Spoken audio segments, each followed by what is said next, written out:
right, Thomas Lux's Tarantulas on the Lifebuoy, which I believe is from the 90s, unless Mark, you have a more precise date. It's fine. you had the MacLeish date down. The book was published in 1986. It was from a book called Half Promised Land. Oh, 86. Published in 1986. Oh, great. So this I've gone off down a huge rabbit hole from this poem. I found loads of his other poems. I found him talking about his poems on YouTube. And thank you, Mark. I've had a really great time. All I can say is I wish that ModPo would check out the toad and put this back instead. This is you mean the toad poem. The toad poem. Yeah, it isn't the poem I object to so much, it's the conversation about it. Oh, okay. It's yeah, I mean that poem, the toad poem is in the syllabus as a sort of provocation, right? It's like this is you know the bad way to do poetry or something. But anyway, but that's I think just an aside. But I have had so much fun from this, Mark, and thank you very much. Well, let's get into it then. I'll quickly read it aloud, and then we can dive right in. Tarantulas on the Lifebuoy. For some semi-tropical reason, when the rains fall, relentlessly they fall into swimming pools, these otherwise bright and scary arachnids. They can swim a little, but not for long, and they can't climb the ladder out. They usually drown, but if you want their favor, if you believe there is justice or reward for not loving the death of ugly and even dangerous, the eel, hog, snake, rats, creatures, if you believe these things, then you would leave a lifebuoy or two in your swimming pool at night. And in the morning, you would haul ashore the huddled, hairy survivors and escort them back to the bush. And be assured that at least these saved as individuals would not turn up again someday in your hat, drawer, or the tangled underworld of your socks. And that even when your belief in justice merges with your belief in dreams, they may tell the others in a sign language 4 times as subtle and complicated as man's that you are good, that you love them, that you would save them again. It's a funny poem. It's funny. It's really, yeah, this was a great suggestion. I have to agree. Yeah, let's just run with it. What I mean, I think the story, as it were, is clear, right? He's saying like these tarantulas fall in the pool when it rains, and it would be so nice if you could save them, but because then maybe they would, you know, they would recognize your graciousness or your benevolence, and that would be its own reward. But what I mean, it's still rather odd, right? Like tarantulas and lifebuoys. I mean, he's writing this. Can I give you the background? Yeah, go for it, Jenny. Yeah. When he read it, and what he said was he was working at one point on a small island where there was only one swimming pool, and that somebody told him this story, and that he couldn't resist making it into a poem. And that's the way he wrote a lot of his poems. He would see or hear something which he thought was a bit left field, and that's what he would turn into a poem. I mean, he wrote other kinds of poems as well, but there are quite a lot of poems which are as oddball as this because he's come across something as oddball as this. Do you know where the island was? No, he didn't say. Okay, I mean, it's semi-tropical. I'm just going to say that's ars poetica, or ars poesis. Yeah, you do unto other tarantulas as you would have them do unto you. That's right. I would say there's a Zen quality to it, Terry. A Zen quality? Mm-hmm. Yeah. No, I mean, there's a sort of morality that he's elaborating, right? It's about the judgment of that which is ugly and that we push aside, because actually people have tarantulas for pets, you know. When I was growing up, I did see them, but I've never seen them in a house. I don't think they like being in a house. So I think it's what they stand for. What does a tarantula stand for? What is the? CJ, you're saying that you saw them in the wild? Yeah, Okay. And in where? Southern California. I grew up in Southern California. Okay, right, But right, right. if it was a pet, it was in a cage, Yeah, I right? It think was in a cage as a pet. see kids taking them out and holding them and not me. But if they bite you, they are harmful to humans, right? Are they as bad as like a black widow spider? Is Not at they're- all. No, they're not. They're not poisonous, right? Are they? They're Aren't not, they? they're not, they're not poisonous, and they're very, very shy. We've had torrential rains here in the last couple weeks in southern New Mexico, and there are lots of tarantulas. And just yesterday, my wife helped a tarantula across the street in the traffic. She walked like a safety patrol and helped it go across the street. So she's scoring karma points for the tarantula. Yeah. She was, in fact, I read her this poem and I said, "You were the life buoy for that Yeah. tarantula." So How big are they? How big are tarantulas? I've never seen one. Oh, Oh. they're, you know, whole hand size. yeah, they're like the size of your hand. They can be really like, I mean, scary for that reason, but it's true, they are harmless and shy. Like they're not like out to get you or something, right? Like they're just big spiders, and for I don't know, for We're not big part of on their humanity, food. we're not used to that, you know. We're not big on their food list, you know. Yeah, no, I don't. I think it would take a lot of them. I think that's true, but I also think there's a kind of commonly held fear of them. For sure. There are a lot of people who are afraid of any spider, but a spider that gets as big as your hand and that they've never seen is like something extra fearful. So it's about judging the ugly and the different. Yes. And if it reminds me of D.H. Lawrence's snake at the water trough. He loves this snake so much that he just watches it.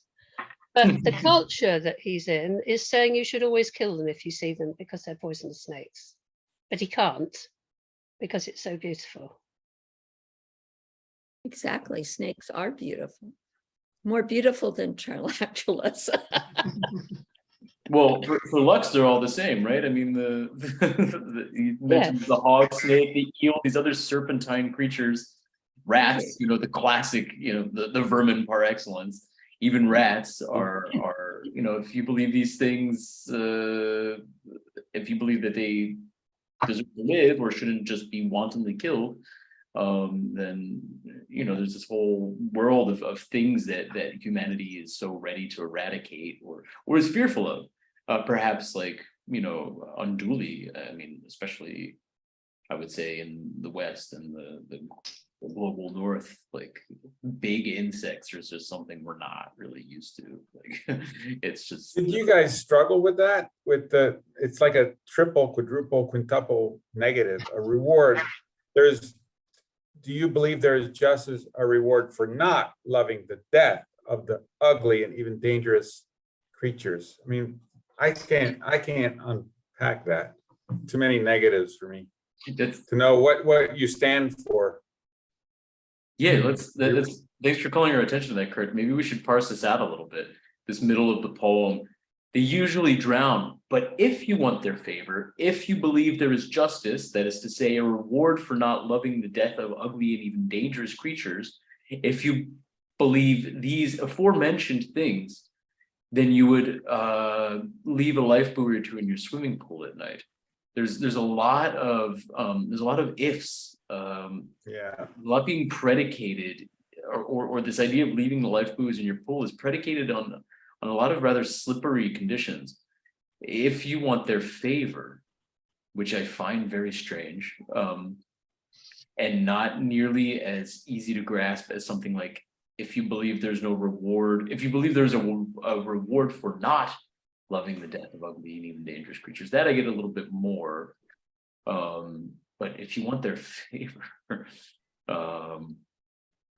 But at the end of the poem is all about the favors that they're going to give you. They're not going to turn up in your hat drawer, in your hat or your drawer. Right. But Um, that I find that so interesting is that he imagines this being the reward. So in one way there's an openness to nature that he wants to have, right? This like, oh, we'll help out the little spiders, they're not so bad. But then the reward is this like reassertion of the division between the animal and the human world, right? Of being like it's not like we're all going to coexist and get along. It's like, I saved your life, now get the hell out of my house. Like there's something like really like kind of it's sort of surprising in that moment, the what he imagines the reward and the favor to be, to out of this act of sort of like interspecies benevolence. Good karma. I think that was interesting as well, because if they drown, they won't turn up in your house either. Right, exactly. Yeah, you can just leave them. Right. So if they're dead, like we kill all kinds of stuff we don't want in our houses, but that's not the reason why you won't want to find them in your sock drawer. The reason is because you're good. Yeah, exactly. There's this almost like having your cake and eating it too, where it's like not only will you not come in my house, which I really can't stand, but I will have earned your favor by showing you mercy rather than brute force. Is he mocking our very simplistic idea of justice? Like human beings, very simplistic idea of like, if we do this, then good karma, and we do this back. And so all our actions are kind of transactional. We do this because for a quid pro quo, right? We do this for this. That's a really good point. That's right. Yeah. The idea of justice is very transactional here, and it seems to be, this is a somewhat satirical poem, so it seems to be that perhaps he's satirizing that notion of justice. Yeah, I think that's very clear in the stanza about the sign language, which starts out, I think, that's subtle. Yeah, because 4 times as subtle and complicated as man's. When I first read it for maybe a second or so, I was really touched, and then I thought about, wait a minute, 4 times as subtle. That means all their legs are up in the air and they're lying on their belly, and it's completely ridiculous. Right. So, with our sign language, we always leave some extremities to stand on. So when I really realized it was really all their legs, it all fell apart and got really funny again. But it's interesting how that's a great like reading of the number of signing. And it's interesting how subtlety increases with the number of signing digits that you have, like, which is not what we would think. Like in some ways you can imagine this perfect sign language where if you had infinite arms, you could communicate, or hands, you could communicate anything, right? Like, because you'd be able to just like you'd be able to basically make shapes and letters and stuff like a text. But here, like the more arms that are involved, the more complicated it becomes to discern. Yeah, wouldn't it be fun to have like a Richter scale for how subtle you are? That joke was scale from 1 to 10. I'd say a 9. Right. The subtlety scale. it's also mocking our ideas of charity and helping out people, helping out nations, and donating, and you never know what happens to all those funds, which enters into hands of despots and people, middlemen, and all that. It's like, it's this whole idea that that can be done in a world, right? I don't know. I mean, yeah, sometimes the more hands it goes through, right, the less it leaves out for the people who really need it. yeah. So to make yourself feel good, Yeah, not really to help people. yeah. So let's dig into that. So what exactly is the charitable act that Lux is performing? like we in very. we have to remind ourselves that when he read the poem, he told the real reason why people leave out the Lifebuoys, which is just to make sure that the dead tarantulas don't clog the filter. The filter, right? Yeah. So it's Yes. all that good stuff is all in his head. Yeah. No, that's a good point. Yeah. So I mean, like, what other acts could he have performed in order to reap the same reward? What else could he have done to save these tarantulas' lives? And why is it the life buoys? Why is this? Even two in a small swimming pool. A nocturnal lifeguard. And could tarantulas climb onto a lifebuoy any more than they could climb up the ladder? That's what I wondered. That's a good point. It doesn't seem it's still a very human-centered solution, let's say. Yeah. Empty the swimming pool. You could empty the swimming pool. Yeah. Right? Or cover it. Yeah, and maybe, yeah, he's just lazy. He doesn't want to cover it. He doesn't want to take that tool and get all the leaves out, which would be the Lifebuoys, would just be a leaf floating in the pool. Right. He doesn't want right. to do any of that. So instead of saying, listen, I'm too lazy to get this done, I'm doing an act of charity instead. Right. Yeah, I throw something in fooling the yourself. pool and leave it at that. It's the minimum amount of work. Yeah. That's exactly that's exactly it, Jeroen. Yeah,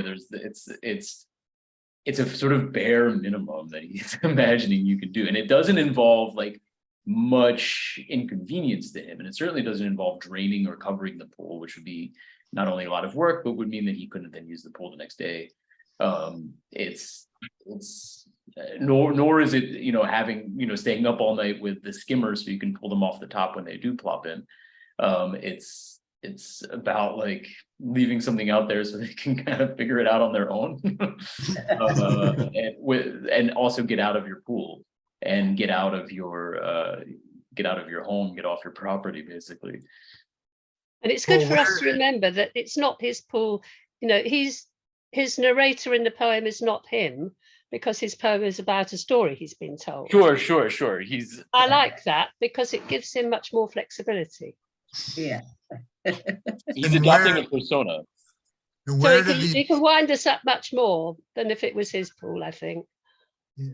And where did the tarantulas fall from? Are there trees hanging over the pool? Where did they fall from? That's a good. Oh, they're washed in by the rains, aren't they? So maybe the pool's in a dip. Who knows? Or maybe they're clinging to the sides of the house or something, and the rain spout is. Stanley, can you give us your southern New Mexico wisdom? They do climb up the walls, and they are on the screen doors, and we do see them out here a lot. And I would think that if he trimmed all the limbs and trees around his pool, he'd have less tarantulas. Okay. That would also I require like- more work. I like the fact that he wasn't the narrator, that he's retelling a story. So that But It are just gives him the complete tarantulas carte blanche. important? Are the tarantulas important? They do not come up in the poem again. The expression is only in the title. It's a good point. He has the arachnids. Okay, so he's talking about spiders. He talks about dangerous animals like the eel, hawk snake, rats, but tarantulas only in the title. And huddled, hairy survivors, tarantulas are hairy. They have 8 legs. And then references back to them, yes. Yeah. What were you going to say, Jenny? Can't remember. Oh, okay. But that's a good point, Mark. I think that right, without the title, we wouldn't know what he's talking about. But it's an interesting choice to sort of open with the image and the title, tarantulas on the life buoy, and not Well, really. then they can be any ugly creature. We Right, should be right. kind to, hunchbacks. And I'm just making as well. right? It's also And- like the New York poets making their title the first line of the poem. Yeah. Mhm. And Mhm. just something we might want to look at is, I suppose that becomes irrelevant in what I was going to say. Relentlessly they fall, and then the gap into swimming pools. And then, but not for long, and the gap into they can't climb the ladder. It's very strange places he's put his gaps between verses. And Terry, I'm sorry I interrupted you. I thought you'd finished when I started. I currently have a problem with squirrels digging up my bulbs. And I try to be, Buddhist about it, but I go and chase the squirrels and I spray stuff at them. And then somebody told me to put plastic forks around so they couldn't get into my bulbs. And yesterday I decided, okay, I have to make peace with the squirrels, which are tarantulas for Stanley. But I said, okay, you can't go in the bird bath. You can go and drink. Now, I'm a quarter mile from a lake. They can go down to the lake. They're very fast, but it's not happening. And so squirrel comes, squirrel drinks, and then goes and digs up a bulb. I'm going to be mean again. No lifesaver. Those squirrels are annoying me. And so that becomes my problem, right? Because I'm not having a broader acceptance. And I think that's what this poem is about, is accepting what's happening on some levels. Yeah, no, that's true. So I mean, is the acceptance then, so what would be acceptance here for the speaker of this poem? Would it be something like letting them drown in the pool? Or would it be something like being okay with them being in your sock drawers? Or would it, I mean, like, what is the, so like he accepts, I mean, there's a sort of like acceptance to the extent that he, as he puts it, does not love the death of other creatures, which is a very interesting way to sort of frame this sort of morality, right? He's like, listen, I don't love it when ugly things die, so I'm a good guy, all right. Which is like really, again, the very bare minimum. And he right, so he imagines putting out these life buoys, doing this tiny charitable act, but what would actual, like, a sort of real selflessness look like in this poem for this speaker? Like, what would it take to, can we imagine what would truly be a selfless act for this in this poem? Would it be to coexist with the tarantulas in a different way, rather than in this very, like, well compartmentalized way? Kurt, do you have something you want to? Well, let me answer that in a direct way. One of the things is this possible? There's a critique of religion, because in a weird way, I mean, I thought of this because I have ants in my house, and sometimes I wake up in the morning and I see this ant. He go, doo, doo, doo, doo, doo. He's sort of like going, "I'm whistling while you work. I'm going to get some stuff and bring it back to the hive," and then bam, I kill it.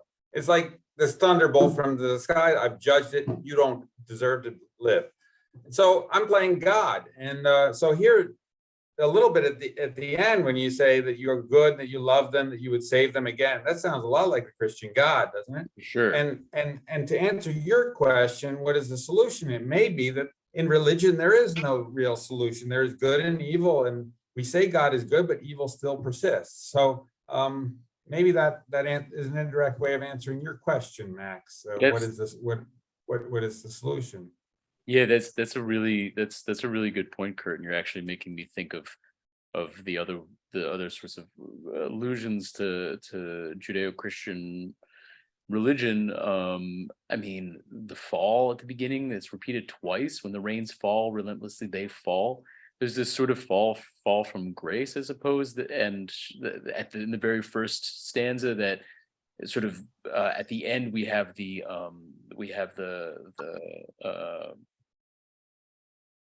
redemption. Jeez, I'm like blanking on words today. I don't know what's going on. There's you're right. There's this sort of redemption at the end of the sort of Christ-like redemption of God as a good as a good being that loves his creations and wants to save them from original sin. If God were the Society for the Protection of Animals, then this is the law that would be laid down to us.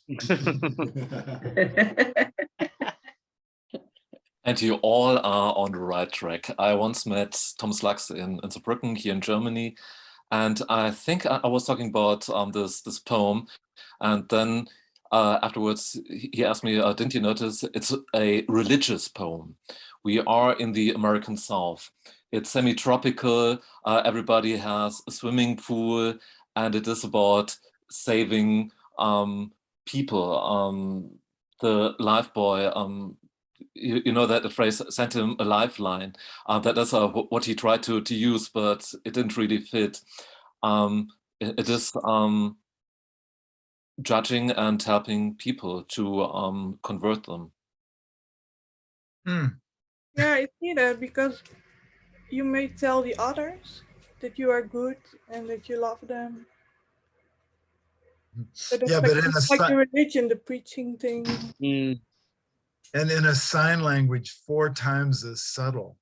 The more subtle you can get, the better chance you have of getting into their house and giving them a Bible, you know.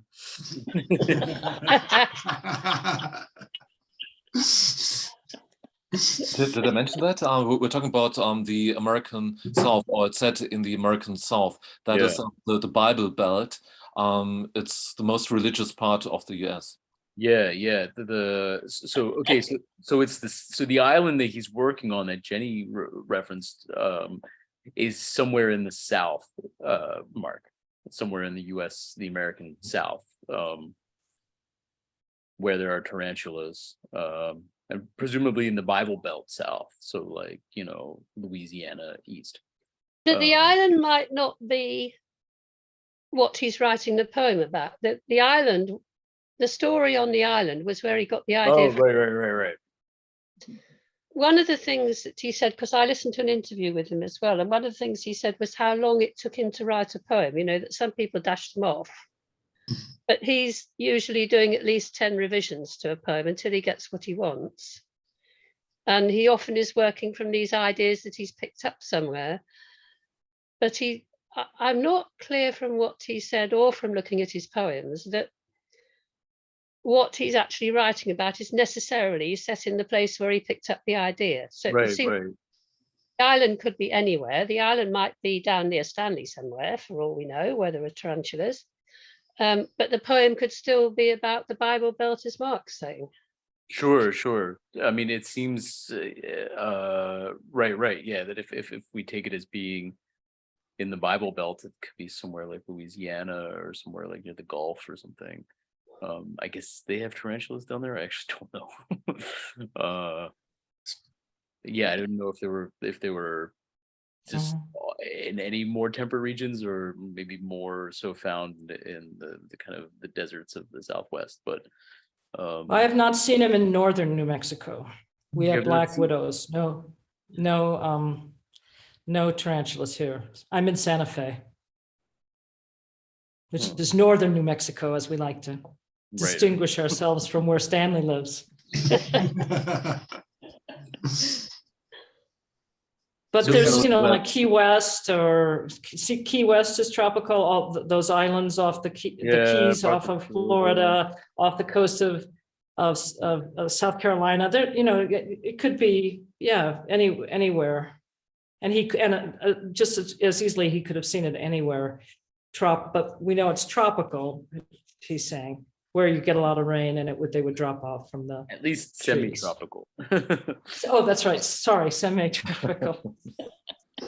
But Jenny, that the space that you were talking about, those are really nice, like, because you do, or the tangled underworld of your socks. I mean, that's a great space. Yeah. And that's also religious. What's the underworld? It's hell. Yeah, right. It's definitely religious, but you know, your socks and underwear are a little bit of a nightmare for the Baptists as well. They don't like to find it.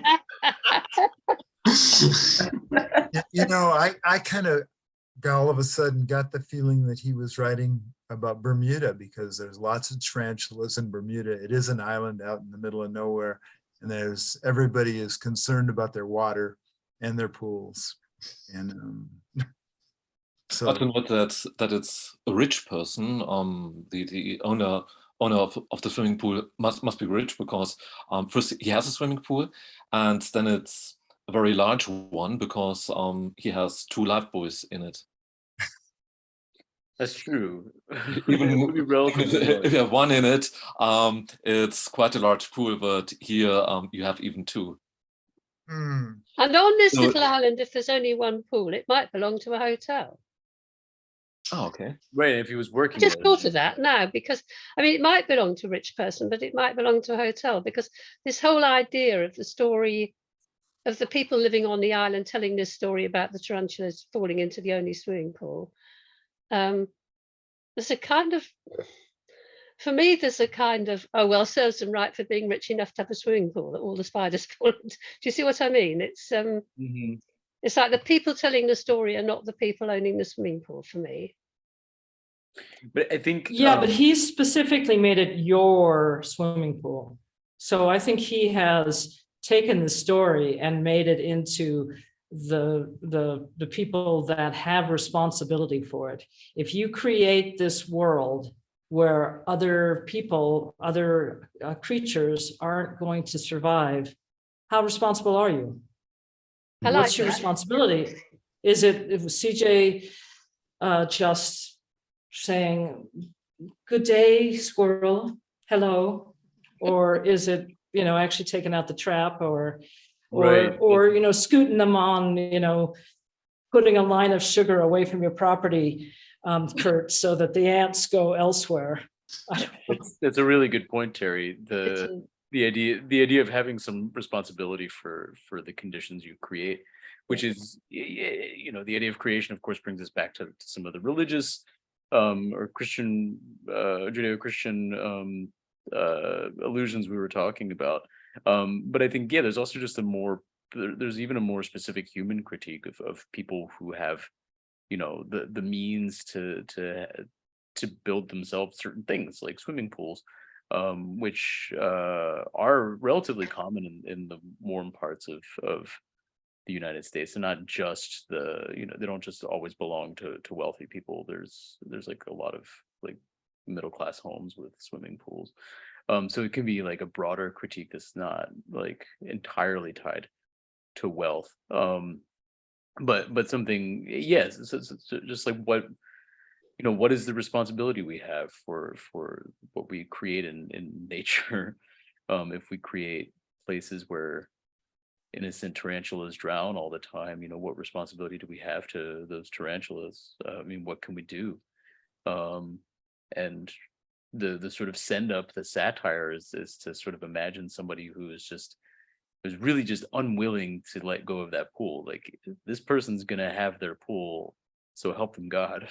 And it's the tarantulas who are gonna figure it out, right? And maybe we'll help them out a little bit. We'll put the life buoys in there, but those tarantulas better get out of the pool, because I'm not gonna close the pool. I'm not gonna fill it in. I'm not gonna, I want my pool, damn it. Like, this is what I earned.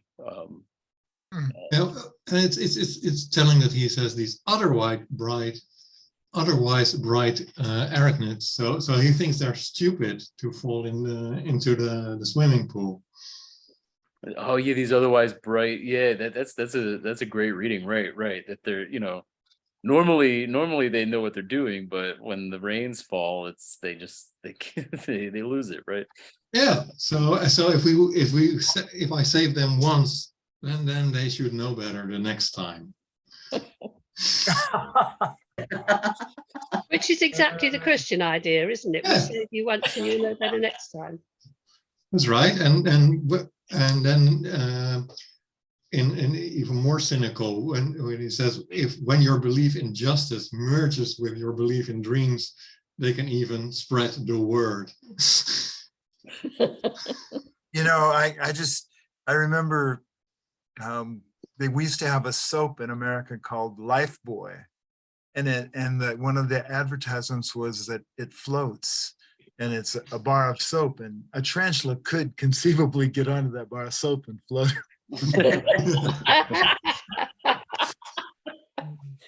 So how many bars of soap would you need per night? And was it red? Because the British Lifebuoy soap was red, really weird stuff. I Ours remember was- as a child. Green. Ours was white. Oh, I thought it was green. Oh, maybe, yeah, you know.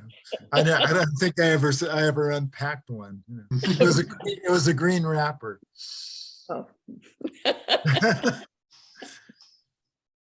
Anybody taken by the first words, for some semi-tropical reason? Because usually reason doesn't need an adjective, does it? I mean, it's as And if it though, did, would you attack semi-tropical? usually say for some reason in the semi-tropics, you'd say. Yeah, that's a good point, for some semi-tropical reason. And it's also, I think that's pretty cool. it is pretty cool, and it's very, thanks for calling our attention to that, because it's actually it's not only is it a strange turn of phrase, but it posits a rather complicated logic too for the poem, where it's saying, for some semi-tropical reason, for some reason that flows, for some reason having to do with this specific ecosystem, but it's also something that's sort of thrown out of balance, right? So it's like, it's you know, this is how the ecosystem functions, but it also functions in such a way that, like, these otherwise bright spiders sort of lose their grip, and they start sliding around and falling into swimming pools. It's positing a kind of ecosystem that doesn't, it's not entirely consistent. Yeah, and you could replace semi-tropical with Bible Belt for some Bible Belt reason. Sure. Yeah, and right, What year was this written? 80s, Do we late know? 80s. Okay. Um, So the ecological awareness has begun. oh, absolutely, yeah. For sure by now. Or maybe Yeah. it's just that a lot of different worlds have different reasons to them, a different logic to them. I mean, you know, on Earth, in some sense, the laws of physics is for the whole universe. But I guess he's saying there might be another world where a different law exists. And in the semi-tropics, they have different structure of rules, much like in culture, say, in culture, you know, you go to a different place, you have different rules, but usually don't change the laws of physics. You know, yeah, no, that's but somehow he's implying there's a place here where the laws of the way things act, or biology or zoology, change in the semi-tropics. right. That there, yeah, that's a good point. Yeah, that there's something exceptional about this semi-tropical region, that where things don't function as expected. Yeah, and he also doesn't care why. For some reason, here in the Right. tropics, Yeah, now That's it a good rains, point, now too. it rains spiders, you know. That's true. Yeah, and it also, right, like that's a great observation, because he kind of makes it into the problem of the climate, of the ecosystem, rather than, you know, if as we were saying earlier, if it has something to do with, the poem is something to do with claiming responsibility for what you create in the world and the impact it has on others, it doesn't seem to enter into the speaker's mind at all, right? He's not saying, like, I mean the reason why tarantulas are falling into your pool is because you dug a pool in your backyard, right? But he's being like, for whatever reason, down here in these kooky parts, like, whenever there's those big rains, they're all just falling in my pool. It's like, yeah, that's Yeah, what's he's like, gonna I'm happen if you have a simple pool. guy. Oh, sorry. No, go ahead. He's like, I'm just a simple guy. I just want to Yeah. be in the semi-tropics and have a pool and enjoy Right. myself. And now there's all these spiders. Right. This, yeah, this ecosystem isn't behaving as I expected. I like the sun, but I hate the spiders. Right. There's also, to me, that he's a much more interesting poet than you think he's going to be when you read the opening bit. You read the opening bit and you laugh because he's made it so funny. And it isn't until if you want their favor that you've really got to dig in much. Mm. I mean, we've dug in because we've dug into the whole poem, but he starts it off as a kind of throwaway poem and then gradually hauls us in like a fisherman. Yeah. That's a really good point. I'd like to go back to Mark, who you actually met him, you said? Could you expand on that a little bit more when you said we were spot on when we were talking about this? And I like that. I'd like to go to your line, we were spot on, and expand on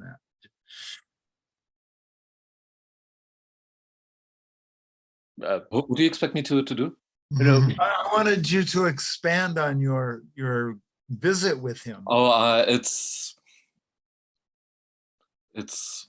so many years ago. No, I have no add-ons. Well, the idea was that we were beginning an interpretation of this as being a critique of organized religion, specifically Christianity. And Mark, you're saying that was something that Lux confided to you at some point, that it was in fact what he was trying to do with the poem. So the folks that haven't spoken, Unia, Michael, are you scared of spiders, tarantulas? Do you think they're poisonous? Always. No, I think it's really interesting just what Jenny was saying, because I agreed that at first I thought the poem was quite ordinary in a way and a bit just not boring, but I didn't know where it was going till we got to the if you want their favor part, because I think that's when it really gets strange. Whereas before, when I read the first stanza, I thought it was really meta in a way, just about poetry maybe, with the they, that you didn't really know what they was. So I think at first I thought, well, they is the rain, or like they are the rain falls and stuff. So I thought, well, maybe that's poetry and something. And then you continue to read and then it gets really strange. Well, okay, it's about arachnids and suddenly they're drowning and you save them, and then it's all about justice, and in the end about God. So I thought it was really a very interesting, strange poem. I didn't know anything about tarantulas, obviously that they're spiders, but not about people's perceptions of them. But we have sort of similar ones in Australia, like that you could equate to the idea, like typically the really big ones are the most scary, but the most harmless as well. And the nicer looking ones are actually the more poisonous.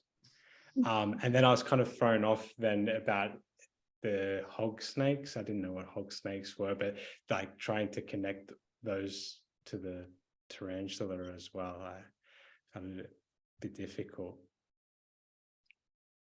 Does anybody You know know, what a hog snake is? I looked it up, but I had never seen. I mean, as far as I knew. Oh, Sam. Yeah, see, this is the semi-tropical knowledge. Okay, So this, yeah. you have this, In fact, they're non-poisonous and they're prevalent around the Southwest here. So. Hog snakes. And they're very shy. Most snakes are really, really shy. Right. They don't want anything to do with you. And the only reason the rattlers rattle is because they don't want to be stepped on. Right. And a hog will eat a snake. Ah, That's an aside. The pictures I have of hog snakes show them with a bit of a snout. Maybe that's why they're called that. Oh. They have a little snout. Oh. They're not big and round. Or pink. Yeah, the hognose snake. Yeah, it's a little bit of a pig nose, I guess, right? Oh, you're right. That's hog nose snake, not a hog snake. Yeah, hog nose snake. And when I read this poem to my wife, she said, hog nose snakes aren't ugly. I wonder why he put that. Yeah, they're quite lovely. Right? They're beautiful. And I don't think eels are that dangerous. I don't know. Eels are not dangerous, right? More rats spread disease.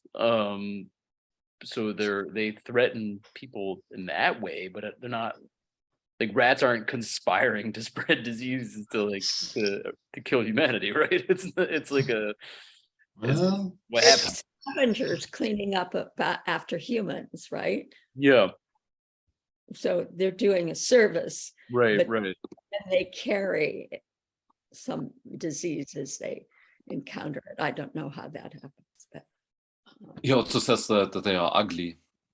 I think that's the point. well, That you have these low creatures, and I still believe that the owner of the swimming pool is a rich person. So you have that huge contrast between a rich person and these low creatures. Mhm. So it's about judgment, going back to Yeah, Christian point of view.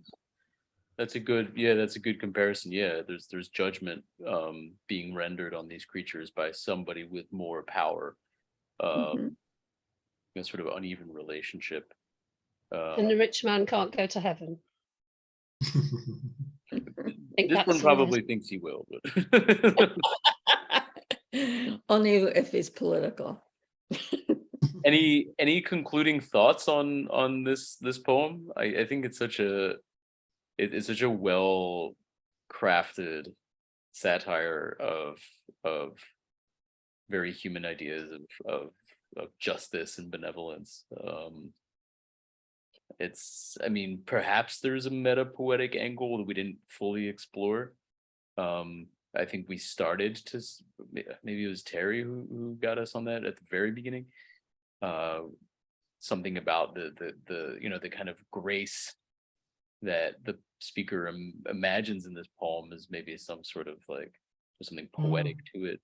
But then we Telling the poetic truth, but Unia just said exactly that it does turn in the literal to something else, but let's stay with your first thought, which was that it's about poetry pouring down, words pouring. How can we just keep going with that same meta that this is all about poetry? Yeah, right, with this like love or yeah, I mean, that's a hard reading to perform now that we've really complicated the idea of grace that's presented in the poem. Because it doesn't seem like this openness to ugly things. It seems like it's a very calculated attitude towards non-human things, towards the natural world, the object world, and perhaps it's implied as well to the human world, right? I mean, we're talking a bit about these ideas of mercy and the hairy huddled survivors. Like I mean, the tarantulas cease to be arachnid at that point. They become very human. And so there's all these ideas about humans, the way that humans treat not only animals but each other. And perhaps All right, but let's take it to the meta, Max. So what if this is 80s, this is postmodern. Could it be the ugly words, non-rhyming, like the language poetry, we see these chunks of prose and ugly things like Ron Silliman's trip on the BART. Is it okay if we take these ugly things, will they not come back to bite us? Will we get praise for our work? If you make like the current thing in painting in a lot of ways today is for people to show their skill, that they can paint something kind of representational, and then they smear it or they do some kind of thing to put the hand of the artist on it. Do you guys know what I'm talking about? Kind of really contemporary art has always got some kind of smear in the painting, some kind of, hey, I'm a human and I did it. Do you know what I'm talking about? Yeah, I can Like kind you'll of see, yeah. drips. Pardon? Cave painting, the first petroglyph. Well, but it's contemporary stuff. Contemporary painters to make painting important again, because painting, was dead in the 60s. So try to make painting important. people are painting these things that are really ugly, which is a lot like what was happening in poetry. You know, it went Right, away right. from meter and rhyme. But they keep the hand of, they definitely make sure you know it was hand drawn. When you think about you know. postmodernism, I think sign language, when you go where that language is some kind of signal, Yeah. and then you could argue that he hopes that there is some kind of sign language, some way of articulating that is so subtle that you can even say that you're good. It's Right. it's an Is interesting Gertrude book. Stein just full of nonsense? Is she just a nonsense poet? Or is she the brilliant founder of modernism that we, Right. you know, in ModPo think she is? I mean, it really is, there's a little of that in this. Yeah. You got to make it 8 times more subtle. That's right. When you have the complete portrait of Picasso, she writes it with 8 hands, right? With all the repetition in it. But I really like this idea of the poem as being in dialogue with a larger like aesthetic conversation about ugliness and ugly things. You know, despite the sort of satire that's happening, perhaps that you know, I take your point, Terry, that could very well be, you know, there's this sort of like larger cultural conversation or sort of conversation and, you know, aesthetic conversation that's taking place in the postmodern period that this poem is potentially in dialogue with. And thus that kind of gives us the means to perform a meta reading. And I think you're right, the sign language there is like that's yeah, that's totally postmodernism in a way, right? This you know, signs and language, you know, it's kind of hard not to see that in that. Right. And we're not saying that you have behaved well. You know, we'd use the adjective for good, you know, well instead of good. You are good, meaning you're a good poet. You're a good person. We use it like that. We don't say you wrote well or you behaved well. Right. We're saying good, that you are good. You are Good as elevated. in morally good. Yeah. And Well, good. sure, we've read it that way, but also that you are a good poet. You get to, I mean, we hardly say this in ModPo that anybody's a bad poet, but you know, we know bad poets. Oh, for sure. Yeah. We usually suspend those value judgments. That's true. We don't put them in a syllabus. Right. Yeah. To begin with. But We when you love say him. good, it implies evil. And it kind of that takes me to Dante with the flood of the water from the rain and the tarantulas and going into the inferno with that. I'm sorry, I just went way astride, but it kind of goes with a Christian point of view. I know we're wrapping up. No, I mean, if no, you write bad poetry, is that evil? If you write, No, you know, I don't want to read it. I have a choice. But in this poem, it's like it's a good thing, right? He's like this poet role model, maybe that's like, if you write a bad poem, I will still love you, and then you will love me because I love you. Yeah, that's a good point. Yeah. And then there's this grace that comes back. Right. That's actually perhaps the Can you be saved after a bad poem? That's another question. well, I mean, yeah. When your belief in justice merges with your belief in dreams. Well, I want to go to what Al said at the 10-year celebration. He said he doesn't teach his classes anymore. He convenes them and they sort of go like we did this morning, you know? And so we had, how many people? 12 people. And we had a really nice discussion, and we're all uplifted a bit by talking about the words and the tarantulas, and it's been a good day, and I can't wait till the next time. Here, here. Thanks, Stanley. That was a really nice. I'm so happy. Yeah, thanks everyone. This was indeed Thank you. this was indeed uplifting.